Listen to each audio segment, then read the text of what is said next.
नमस्कार। Lux classes Balotra के YouTube channel में आप सभी का स्वागत है। प्यारे साथियों, प्यारे विद्यार्थियों, अपन आपकी कक्षा 9th विषय के भूगोल जिसका नाम समकालीन भारत भाग 1 के 2 अध्यायों की पूर्ण चर्चा कर चुके। आज इस वीडियो के माध्यम से अपन तीसरे अध्याय की बातचीत करेंगे जिसका नाम है अफवाह। उसकी आज पहली क्लास है। अगर आपने अब तक की पहले की जो क्लासें नहीं देखी है तो अभी लक्स क्लासेस बालोत्रा के यूट्यूब चैनल की प्लेलिस्ट के अंदर जाकर के अंदर कक्षा 9th सामाजिक विज्ञान समकालीन भारत 1 करके आपकी प्लेलिस्ट दी हुई है, उसको चेक कीजिए, पहले उनको पढ़िए, फिर इस तीसरे अध्याय की बातचीत को आराम से देखिए। तो चलो क्लास को मैं करता हूँ शुरू और उम्मीद करता हूँ आपने चैनल को सब्सक्राइब कर लिया होगा। अगर नहीं किया है तो अभी आप सब्सक्राइब करके बेल आइकन को प्रेस कर सकते हैं। ठीक है, आज अपन पढ़ेंगे तीसरे अध्याय के बारे में। कोई दिक्कत? तो तीसरे अध्याय के बारे में पढ़ने से पहले मैं आपको कुछ थोड़ी सी जानकारी देना चाहूंगा एक दो चीजों की कि ये क्या चीज होती है। और जो तीसरे अध्याय का नाम है अफवाह, अफवाह का मतलब क्या है?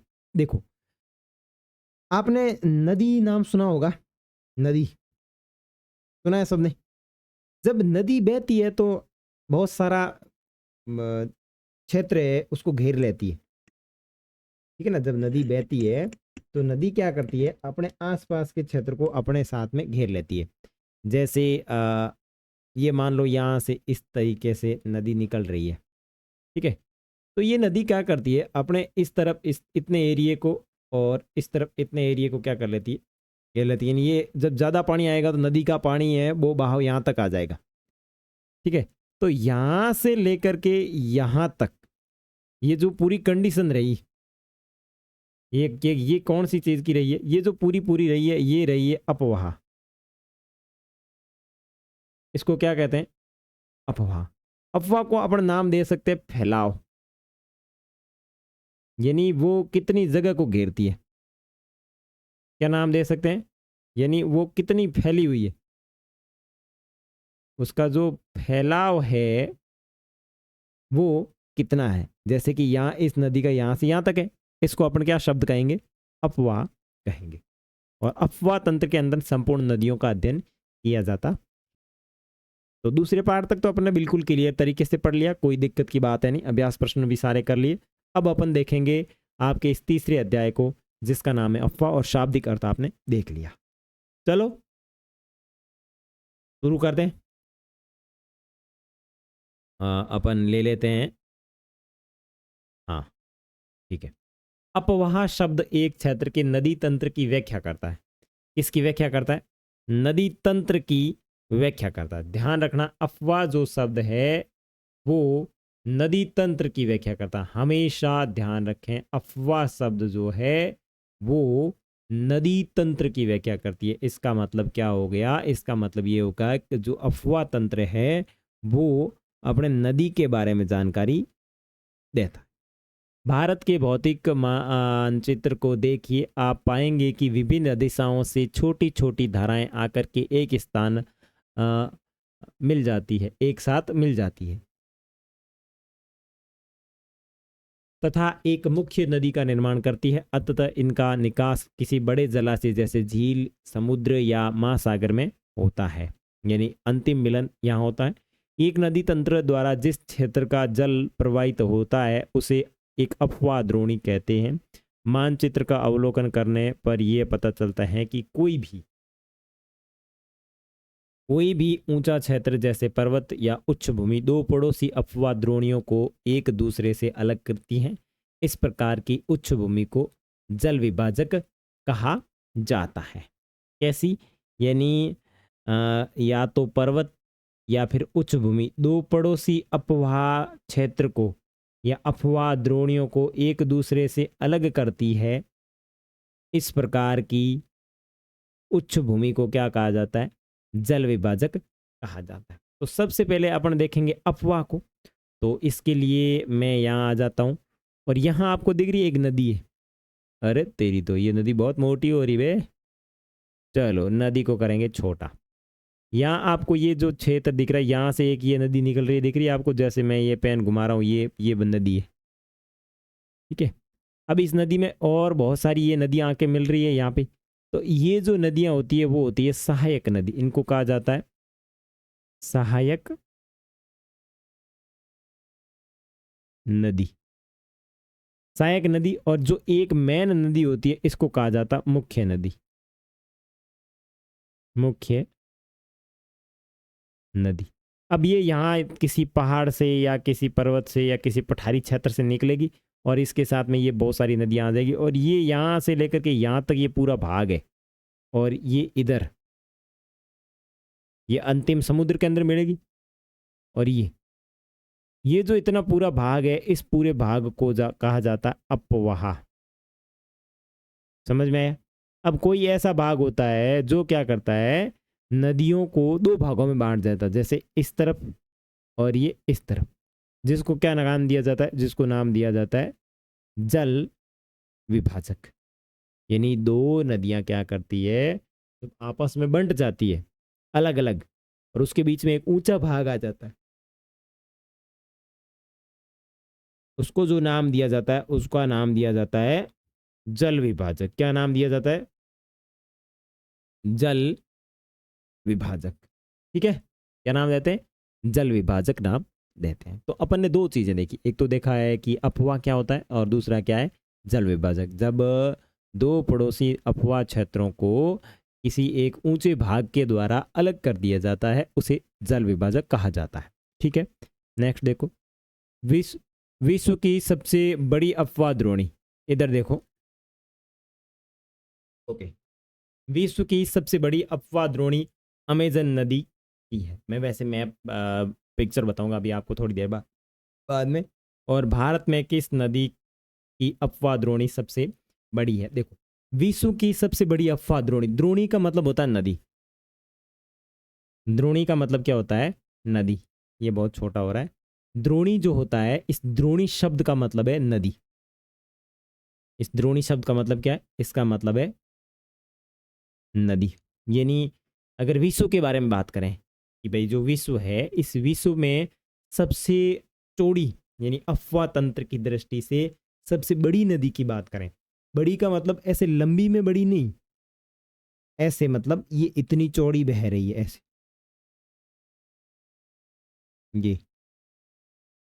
ये जो चीज है वो आपकी क्या कहलाती है? वो कहलाती है सबसे बड़ी। और इसके अंदर कौन सी नदी आएगी? अमेजन नदी, जिसका मैं आपको पिक्चर बताऊंगा। ठीक है, भारत में किस नदी की अफवाह द्रोणी सबसे बड़ी है? तो भारत में बात करें तो आपके भारत में कौन सी हो जाएगी? गंगा नदी। भारत के संदर्भ में कौन सी नदी हो जाएगी? गंगा नदी। तो अब तक अपन तीन प्रश्नों पे बहुत अच्छे तरीके से बात कर चुके कि पहली बात तो ये कि अफवाह क्या होता है, ठीक है ना, यानी नदी का जो फैलाव क्षेत्र होता है वो अफवाह कहलाता है। उसके बाद में अपन ने जल विभाजक देखा, यानी दो नदियों के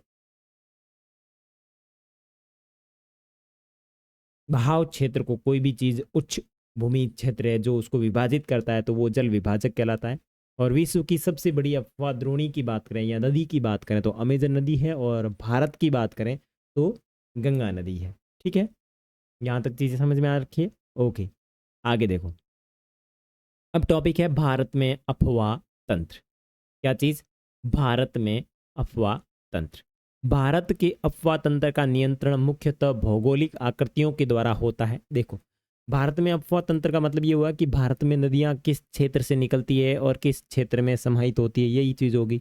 तो यहाँ जो नियंत्रण है मुख्यतः भौगोलिक आकृतियों के द्वारा होता है। इसका मतलब क्या है? भौगोलिक आकृतियां, भौगोलिक आकृतियों का मतलब है कि नदियों का जो निर्माण होता है या नदियों की जो उत्पत्ति होती है वो भौगोलिक आकृतियों के अंदर होती है। जैसे मैंने आपको बताया था उच्चवच, जिसके अंदर देखा था नदी, पहाड़, पर्वत, पठार, ये जितने भी है वो सारी की सारी क्या हो जाएगी? भौगोलिक आकृति हो जाएगी। जैसे पर्वत, पठार, पहाड़ी,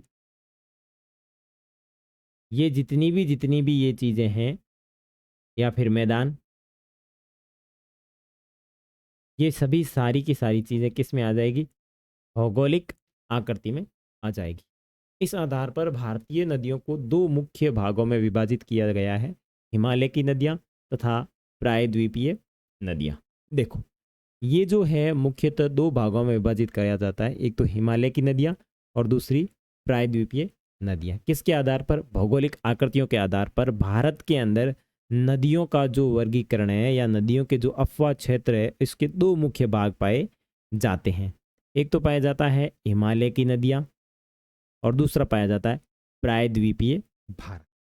अब इसके लिए अपन थोड़ा सा इधर साइड में एक कच्चा मैप बना के समझने का प्रयास करें। अगर आपने दूसरे अध्याय को बहुत अच्छे तरीके से समझा है तो आप इस चीज़ को बहुत अच्छे तरीके से समझ सकते हैं, ठीक है ना। तो देखो, मैं यहाँ मैप बना के आपको बताने की कोशिश करता हूँ। जैसे देखो, इस तरीके से भारत की स्थिति थी, ठीक है।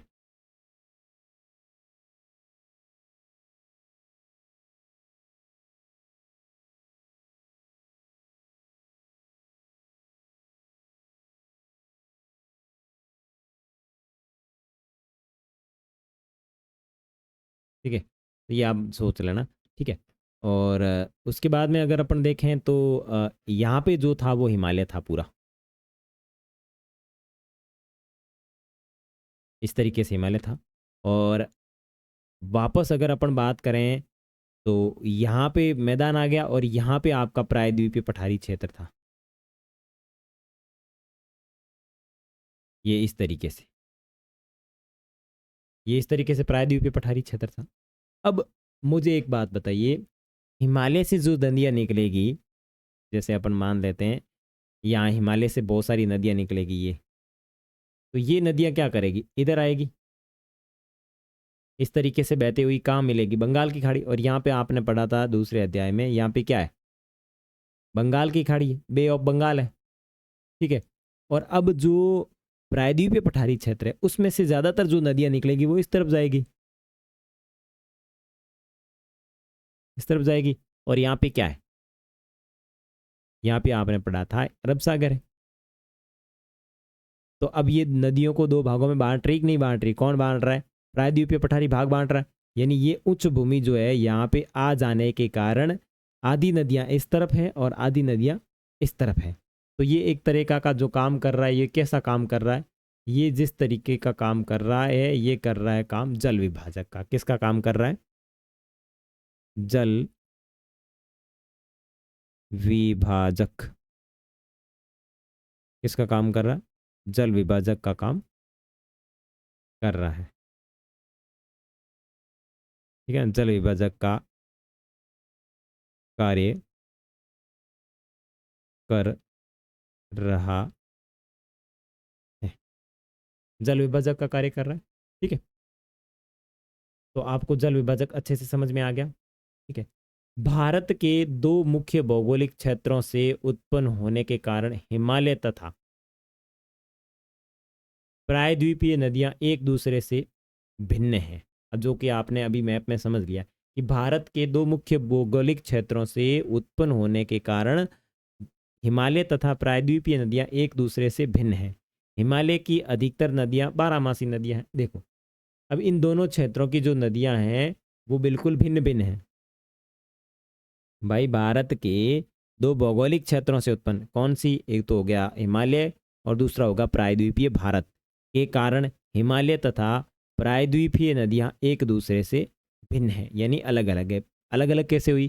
क्योंकि हिमालय से निकलने वाली अधिकतर नदियां जो है वो आपकी बंगाल की खाड़ी में समाहित हो जाती है और प्रायद्वीपीय क्षेत्र से निकलने वाली अधिकतर नदियां जो है वो आपके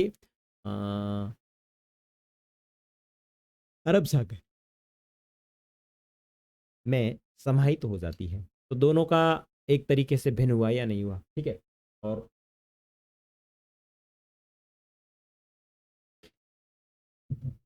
हिमालय की अधिकतर नदियां बारहमासी नदियां हैं। हिमालय की जो अधिकतर नदियां हैं वो कैसी है? देखो, इस चीज़ को बहुत अच्छे तरीके से समझना है कि हिमालय की अधिकतर नदियां जो है वो बारहमासी नदियां हैं। एक एक चीज़ अच्छे तरीके से बिल्कुल साथ में समझते हुए चलें ताकि आपको किसी प्रकार की समस्या नहीं हो। देखो, हिमालय की जितनी नदियां हैं वो बारहमासी नदियां। इसका मतलब ये हुआ कि जो नदी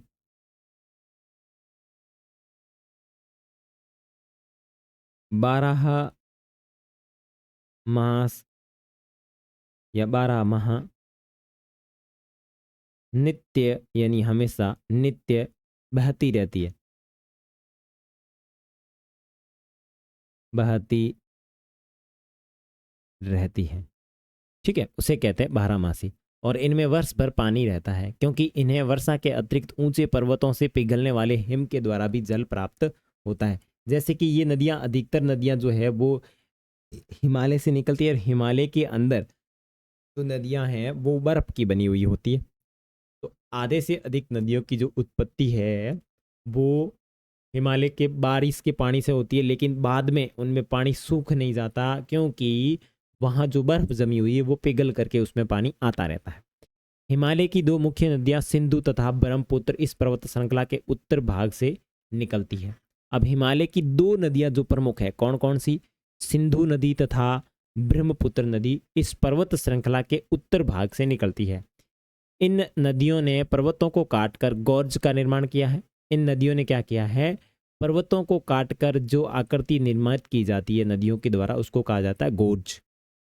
हिमालय की नदियां अपने उत्पत्ति के साथ से लेकर समुद्र तक के लंबे रास्ते को तय करती है। अब मैं एक पेज पे साइड में लिख लेता हूँ कि आपको पिक्चर जो दिखाने हैं वो किस किस चीज़ के दिखाने हैं, ताकि मैं जैसे मेरे को टाइम मिलेगा तो मैं आपको इसके अंदर दिखाऊंगा। तो देखो, आपने अभी देखा कि गॉर्ज, गॉर्ज एक प्रकार की आकृति है जो किससे निर्मित होती है? हिमालय की नदियों के द्वारा निर्मित होती है। क्यों होती है? क्योंकि हिमालय की नदियां जो है वो पहाड़ों को चीरते हुए अपने प्रवाह के मैदान का निर्माण करती है। जब पहाड़ों को चीरते हुए कोई भी नदी अपने प्रवाह क्षेत्र का निर्माण करती है तो उसे गोर्ज कहा जाता है। क्या कहा जाता है? गोर्ज कहा जाता है। ठीक है, समझ में आया? उसे जो परिभाषा दी जाती है या उसे जो संज्ञा दी जाती है वो गोर्ज की संज्ञा दी जाती है। ठीक है, ओके। नेक्स्ट,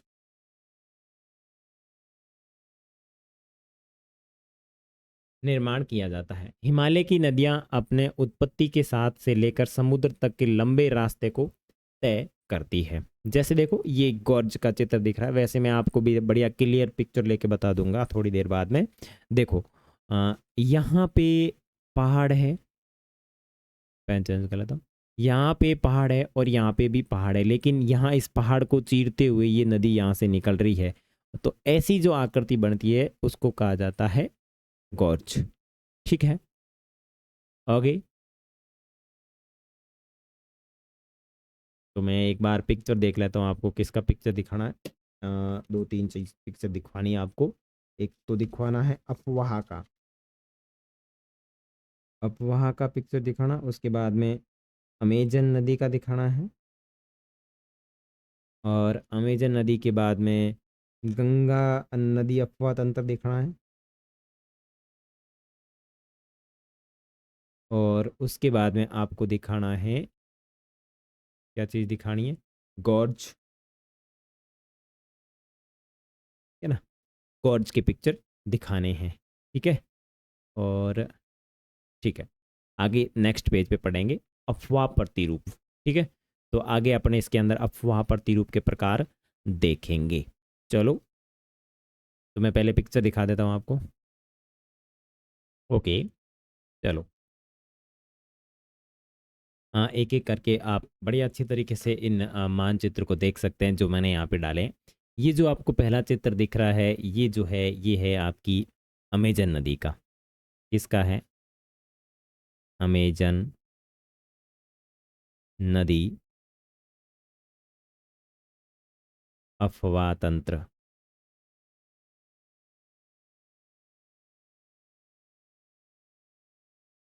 ठीक है, जो दुनिया की सबसे बड़ी अफवाह तंत्र वाली नदी है।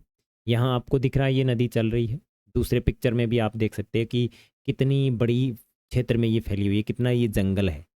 यहाँ से लेकर के यहाँ तक के कितना बड़ा जंगल है, और ये यहाँ से नदी बह रही है। इनमें कुछ नदियाँ आकर के यहाँ इस तरीके से मिल रही है। ठीक है ना, इस तरीके से। तो ये जो पूरा क्षेत्र जो होता है ये क्या कहलाता है? अपवाह कहलाता है। ठीक है, नेक्स्ट आगे देखना था आपको गंगा नदी अफवाह तंत्र। तो ये जो आपको मानचित्र दिख रहा है, ये जो पिक्चर दिख रही है, ये जो है वो है गंगा नदी अफवाह तंत्र। इसका पिक्चर है गंगा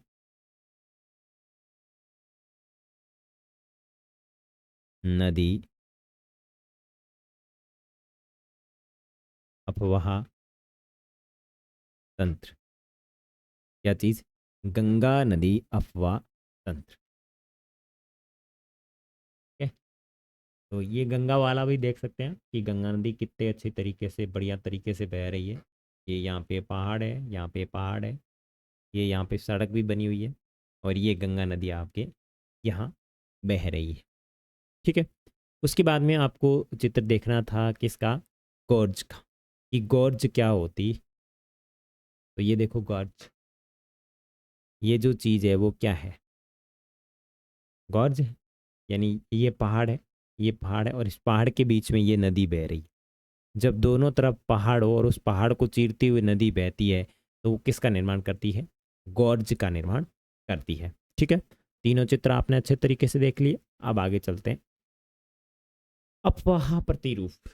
यहाँ अपन देखेंगे कि अफवाह के कौन कौन से प्रतिरूप है, या फिर अफवाह के कौन कौन से प्रकार हैं।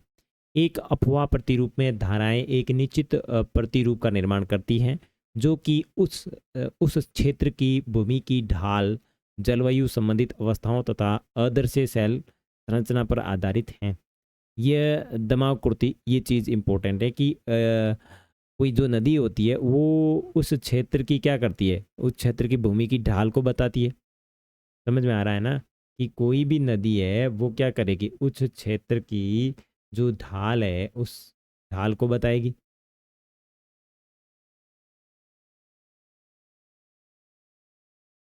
भूमि की ढाल, जलवायु संबंधित अवस्थाओं तथा अधस्थ सेल संरचना पर आधारित है।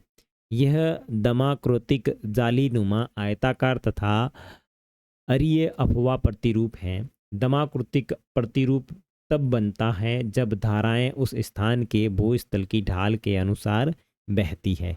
यानी दमाकृतिक स्थल जो है वो कब बनता है? देखो यहाँ जो दिया हुआ है वो चीज़ क्या दी हुई है कि दमाकृतिक।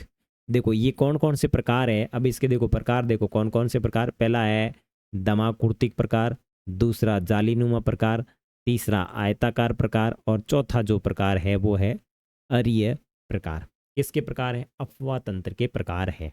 ठीक है, अब इन अफवाह तंत्रों के प्रकार का निर्माण कैसे होता है? तो देखो दमाकृतिक प्रतिरूप तब बनता है, कौन सा? दमाकृतिक प्रतिरूप तब बनता है जब धाराएं उस स्थान के भूस्थल की ढाल के अनुसार बहती हैं, और इस प्रतिरूप में मुख्य धारा तथा उसकी सहायक नदियां एक वृक्ष की शाखा की भांति प्रतीत होती हैं। जब सहायक नदियां मुख्य नदी से समकोण पर मिलती हैं, जब जालीनुमा संरचना का निर्माण हो जाता है। छोड़ो, लेकिन यहाँ तक देखो तो बाद में समझेंगे। जैसे यहाँ एक ये नदी निकल रही है,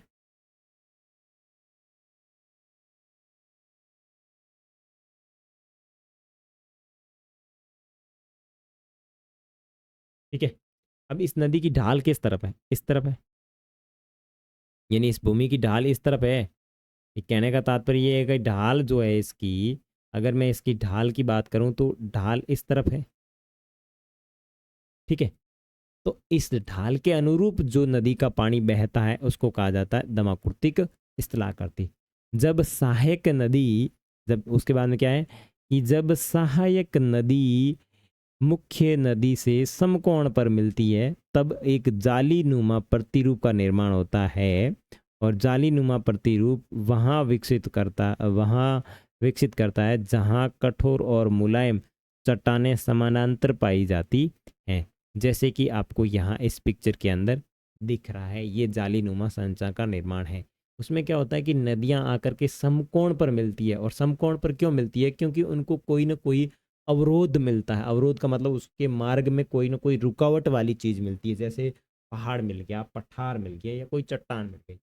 ठीक है, आयताकार अफवाह प्रतिरूप प्रबल संधित शैल भूभाग पर विकसित करता है। अरिहर प्रतिरूप जब विकसित होता है तब केंद्रीय शिखर या गुंबद जैसी आकृति धाराएं विभिन्न दिशाओं में प्रवाहित होती है। विभिन्न प्रकार की अफवाह प्रतिरूप का संयोजन एक ही अफवाह द्रोणी में किया जाता है। तो देखो अब दो समझने बाकी रहे, आपने इसको तो समझ लिया। अब देखो आयताकार का मतलब है कि जिसके अंदर नदियां हैं वो आयताकार रूप से आकर मिलती है। जैसे देखो ये एक मुख्य नदी के अंदर ये देखो सहायक नदी इस तरीके से बह रही है और यहाँ आकर के इस तरीके से मिलती है, तो ये आयताकार तरीके से मिल रही है। और अरियर का मतलब होता है कि इनका जो उद्गम स्थल होता है वो एक ही होता है और ये नदियाँ जो है वो अपने चारों तरफ बिखर जाती है इस तरीके से, जैसे कि आपको मानचित्र के अंदर दिख रहा है। कुछ बच्चों के पास नई किताब हो सकती है, उनके अंदर शायद ये पिक्चर नहीं हो, क्योंकि कोरोना के अंदर जो 30% वाला कोर्स लागू किया गया था उसके अंदर किताबों के कुछ पिक्चर को हटा दिया गया था। ठीक है ना। तो इस तरीके से एक ही जगह से नदियां निकल करके अलग अलग क्षेत्रों में बहती है और उस जिस आकृति का निर्माण करती है उसे कहा जाता है अरियह अफवाह तंत्र। ठीक है। अब उसके बाद में देखो यहाँ नदी की विभिन्न अवस्थाएं दी हुई है। जैसे एक नदी निकलती है यहाँ से, तो ये है नदी का स्रोत। ये क्या है? ये नदी का उद्गम स्थल है। क्या चीज़ है ये जो क्षेत्र है या ये जो आकृति है या ये जो डिजाइन बनती है वो है नदी का उद्गम स्थल। फिर ये नदी ऊपरी भाग में बहती हुई इस तरीके से निकलती है जैसे कि आपको ये दिख रहा है। फिर ये बहती हुई ये अपने मध्य भाग में आती है। ठीक है। अब यहाँ ये नदी कहीं पहाड़ों के अंदर बीच में छुप जाती है या पहाड़ों के अंदर से या पहाड़ों को चीरते हुए निकलती है। तो ये क्या करती है? अगर पहाड़ को चीरते हुए निकलेगी तो किसका निर्माण करेगी? गॉर्ज का निर्माण करेगी। ठीक है। उसके बाद में ये नदी क्या करती है? इस तरीके से अपने अंदर मोड़ लाना शुरू कर दिया और इन मोड़ों के अंदर कोई ना कोई निक्षेप आके जमा हो जाते हैं। निक्षेप, निक्षेप का मतलब है वो अपने जो साथ में जो कंकड़ पत्थर लाती है वो धीरे धीरे क्या करती है? निक्षेप का जमावड़ कर देती है।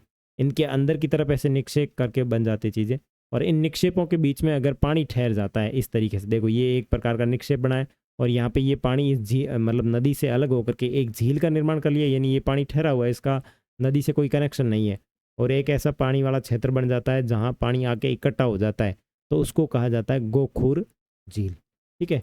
फिर ये निचले भाग में आ जाती है। निचले भाग में आने से पहले ये जिस अंतिम स्थान में मिलती है उससे पहले बहुत सारी वितरिकाओं में बढ़ जाती है। जैसे देखो ये वितरिकाओं में बटी हुई कि नहीं हुई, अलग अलग भागों में। ये देखो इसको कहा जाता है डेल्टा। ठीक है। तो ये नदी की विभिन्न अवस्थाएं हैं। आपके प्रश्न में भी पूछा जा सकता है कि नदी की विभिन्न अवस्थाओं को सचित्र समझाइए या चित्र बनाकर समझाइए, तो आप इस तरीके का चित्र बना के समझा सकते हैं। नेक्स्ट देखो ये है अपने मार्ग के ऊपरी भागों में तीव्र अपरदन क्रिया करती है तथा अपने साथ भारी मात्रा में सिल्ट एवं बालू का सेवन करती है। मध्य एवं निचले भागों में ये नदियां विसर्प खोकुर झील, देखो अब ध्यान रखना है कि देखो ये किस तरीके से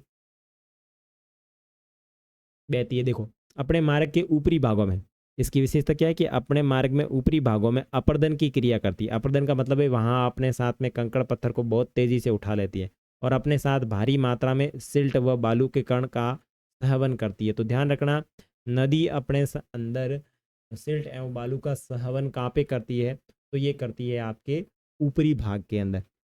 ठीक है। उसके बाद में मध्य भाग तथा निचले भाग, देखो मध्य भाग एवं निचले भागों में ये नदियां विसर्प का ध्यान रखना, विसर्प गोखुर झील तथा अपने बाढ़ वाले मैदानों में बहुत सी अन्य निक्षेपण आकृतियों का निर्माण करती है। तो विशेष रूप से ध्यान रखें नदी की निर्माण आकृतियां क्या क्या हैं। ये पूर्ण विकसित डेल्टा का भी निर्माण करती है। अब जो नदी होती है वो डेल्टा का निर्माण करती है। बताओ नदी कौन से भाग में अपना डेल्टा का निर्माण करती है? ऊपरी भाग, मध्य भाग और निचला भाग। निचले भाग के अंदर नदी है जो डेल्टा का निर्माण करती है।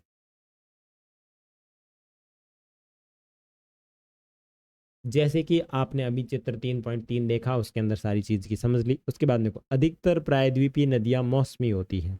देखो, अधिकतर नदियाँ जो प्रायद्वीप की होती है, अपने एक चीज़ पढ़ी थी हिमालय के अंदर की, हिमालय की जितनी भी नदियाँ होती है वो सारी की सारी 12 मासी होती है, लेकिन अधिकतर प्रायद्वीपीय नदियाँ मौसमी होती है। मौसमी का मतलब ये है कि क्योंकि इनका प्रवाह वर्षा पर निर्भर करता है। मतलब कहने का मतलब ये हुआ कि यहाँ जब बारिश होगी तभी इन नदियों के अंदर पानी आएगा और ये नदियाँ अपने प्रवाह क्षेत्र को आगे बैठाएगी। जैसे अपन बात करें पश्चिमी राजस्थान के अंदर लूनी नदी, लूनी नदी एक प्रकार की 12 मासी नदी ना होकर के कैसी नदी है, आपकी एक मौसमी नदी है। लूनी नदी में पानी तभी आता है जब बारिश होती है। लूनी नदी में पानी कब आता है? लूनी नदी में पानी तभी आता है जब नदी में बारिश का पानी आता है। ठीक है, तो उसके मौसम में बड़ी नदियों का जल भी घटकर छोटी छोटी धाराओं में बहने लगता है। हिमालय की कुछ नदियों की तुलना में प्रायद्वीपीय नदियों की लंबाई कम तथा फिसली है। ठीक है, फिर भी इनमें से कुछ केंद्रीय उच्च भूमि से निकलती हैं तथा पश्चिम की तरफ बहती है। क्या आप इस प्रकार के दो बड़ी नदियों को पहचान सकते हैं? भारतीय प्रायद्वीपीय भारत की अधिकतर नदियां पश्चिमी घाट से निकलती है तथा बंगाल की खाड़ी तरफ बहती है। देखो, यहाँ एक बढ़िया शानदार चीज़ दी है कि जैसे कि अपन पहले पढ़ चुके कि हिमालय जो है, हिमालय से नदियाँ निकलती है। देखो, हिमालय की नदियों की तुलना में प्रायद्वीपीय नदियों की लंबाई कम है। ध्यान देखो इधर, हिमालय की नदियों की तुलना में प्रायद्वीपीय नदियों की लंबाई कम तथा सिसली है। फिर भी इनमें से कुछ केंद्रीय उच्च भूमि से निकलती है तथा पश्चिम की तरफ बहती है। तो ध्यान रखना, इसमें जो नदियाँ निकलती है वो केंद्रीय उच्च भूमि से निकलती है तथा पश्चिम की तरफ बहती है। और पश्चिम में कहाँ जाके गिरती है? तो मैंने आपको बताया था, अरब सागर के अंदर जाकर के गिरती है या अपने अंतिम स्थान को समाप्त करती है। क्या आप इस प्रकार की दो बड़ी नदियों को पहचान सकते हैं? ठीक है, प्रायद्वीपीय भारत की अधिकतर नदियाँ, देखो, प्रायद्वीपीय भारत की अधिकतर नदियाँ पश्चिमी घाट से निकलती हैं तथा बंगाल की खाड़ी में जाकर के गिरती है। तो ये चीज़ मैं आपको भी पहले बता चुका कि बंगाल के अंदर से निकलती है जो नदियाँ निकलती है वो क्या करती है, अधिकतर नदियाँ पश्चिमी घाट से, प्रायद्वीप की जो नदियाँ अधिकतर पश्चिम की घाट की तरफ निकलती है तथा अधिकतर पश्चिम घाट के अंदर बहती है तथा कुछ नदियाँ जो है वो बंगाल की तरफ मिलती है। तो देखो, इस तरीके से वापस मैं आपको वो मैप जो बना हुआ था इसके अंदर ही बताने की कोशिश करना चाहूँगा। जैसे कि ये रहा, तो इसमें अगर मैं इनको मिटा करके अगर आपको वापस समझाने का प्रयास करूँ तो आप बिल्कुल अच्छी तरीके से समझ सकते हैं।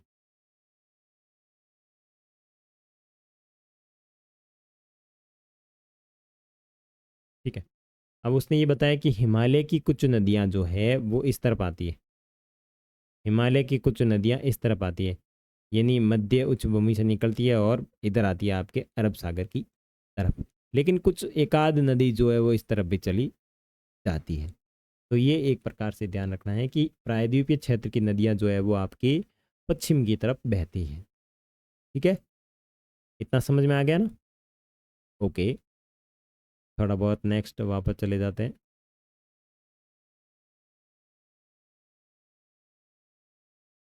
हम्म, अब है हिमालय की नदियाँ। सबसे पहले अपन जिनकी बातचीत करने वाले हैं वो है हिमालय की नदियाँ। सिंधु, गंगा तथा ब्रह्मपुत्र हिमालय से निकलने वाली प्रमुख नदियाँ हैं। ये चीज़ आप विशेष रूप से ध्यान रखें कि हिमालय के अंदर से जो नदियाँ निकलती है, अब हिमालय आपको पता 2400 किलोमीटर लंबा चौड़ा पड़ा है, लेकिन कुछ एक क्षेत्रों से जो नदियाँ निकलती है वो हमारे लिए बहुत ही महत्वपूर्ण है। तो सबसे पहले है सिंधु नदी, गंगा नदी तथा ब्रह्मपुत्र नदी हिमालय से निकलने वाली प्रमुख नदियाँ हैं। ये नदियाँ लंबी है तथा उनके महत्वपूर्ण एवं बड़ी सहायक नदियाँ आकर इनमें मिलती हैं और किसी नदी तथा उसकी सहायक नदियों को नदी तंत्र नाम दिया जाता है। तो ये मैं आपको पहले ही बता चुका कि एक मुख्य नदी के अंदर कुछ अन्य आकर के सहायक नदियाँ मिल जाती है तो उसको जो नाम दिया जाता है उसको नाम दिया जाता है नदी तंत्र। ठीक है, उसके बाद में देखो, सबसे पहले अपन जिसकी बात करेंगे वो करेंगे सिंधु नदी तंत्र की। ठीक है, और जिसकी चर्चा करने वाले अपन अगले वाले वीडियो में। तो तब तक के लिए बाय बाय। मिलेंगे अगले वाले पार्ट में, जिसके अंदर अपन देखेंगे कि सिंधु नदी तंत्र किस तरीके से विकसित हुआ और क्या क्या चीज़ें बनी। ठीक है, तो तब तक के लिए बाय बाय। अगर चैनल को सब्सक्राइब नहीं किया तो पहले चैनल को सब्सक्राइब करें, साथ ही साथ बेल आइकन प्रेस करें, और उसके बाद आप वीडियो के पास में प्लेलिस्ट का जो ऑप्शन दिया हुआ है अपने चैनल के अंदर, वहाँ जाकर के ये सारी वीडियोज़ देख सकते हैं। ठीक है।